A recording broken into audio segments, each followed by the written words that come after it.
नमस्कार दोस्तों, स्वागत है आप सभी का एक बार फिर से हमारे चैनल में। आज हम जानेंगे नवरात्रि के किस दिन किस देवी की पूजा करी जाती है। यह नवरात्रि किस दिन माँ दुर्गा के किस स्वरूप की पूजा की जाती है। आइए जानकारी शुरू करते हैं। दोस्तों, मुख्य रूप से वर्ष भर में 2 बार नवरात्र आते हैं। प्रथम नवरात्रि चैत्र मास के शुक्ल पक्ष में और दूसरी नवरात्रि शारदीय नवरात्रि है, जो कि अश्विन मास के शुक्ल पक्ष की प्रतिपदा तिथि से शुरू होती है। इसके अलावा 2 अन्य नवरात्रियां भी आती हैं, जिन्हें गुप्त नवरात्रि के नाम से जाना जाता है। चैत्र नवरात्र का प्रारंभ चैत्र मास के शुक्ल पक्ष की प्रतिपदा तिथि से शुरू होता है और शारदीय नवरात्रि का जो आरंभ है वह अश्विन मास के शुक्ल पक्ष की प्रतिपदा तिथि से प्रारंभ होती है। नवरात्रि की शुरुआत में कलश स्थापना या घट स्थापना की जाती है। आइए जानते हैं नवरात्रि के 9 दिनों में माता के किस दिन किस स्वरूप की पूजा की जाती है। नवरात्रि के पहले दिन माँ शैलपुत्री की पूजा की जाती है। शैलपुत्री देवी दुर्गा के 9 रूपों में पहला स्वरूप है और वह नव दुर्गा में प्रथम दुर्गा है।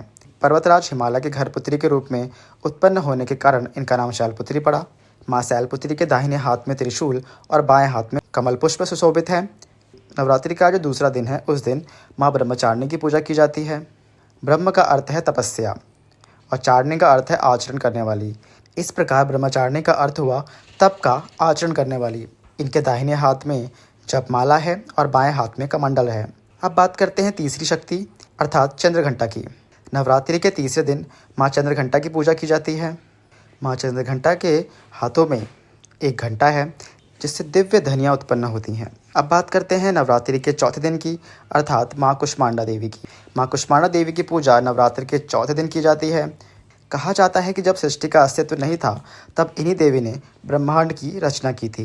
यही देवी आदि स्वरूपा हैं, आदि शक्ति हैं। माँ की 8 भुजाएं हैं। नवरात्रि के 5वें दिन स्कंद माता की उपासना की जाती है। माँ स्कंद माता की 4 भुजाएं हैं।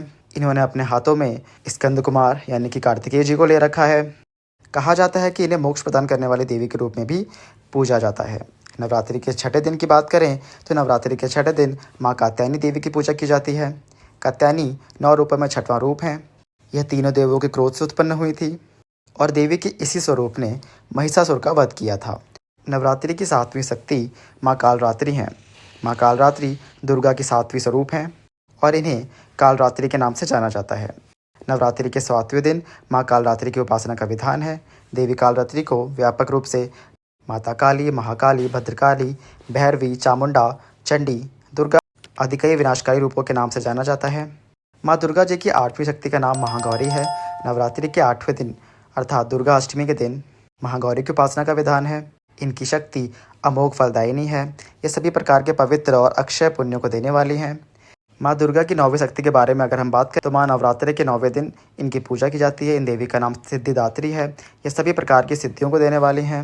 नवरात्र पूजन के 9वें दिन रामनवमी के दिन इनकी उपासना की जाती है। इस दिन विधि विधान और पूर्ण निष्ठा के साथ साधना करने वाले साधक को सभी सिद्धियां प्राप्त होती हैं। सिद्धिदात्री देवी इन सभी सिद्धियों को प्रदान करने वाली देवी कही जाती हैं। इन्हीं की पूजा के बाद अगले दिन अर्थात 10वीं के दिन दुर्गा विसर्जन का विधान है और नवरात्रि व्रत के पारण का विधान है। तो दोस्तों, कैसी लगी आपको यह जानकारी हमें कमेंट्स करके जरूर बताएं। वीडियो को लाइक करें और ऐसे ही कथा कहानी और जानकारी के लिए हमारे चैनल को सब्सक्राइब करें। धन्यवाद।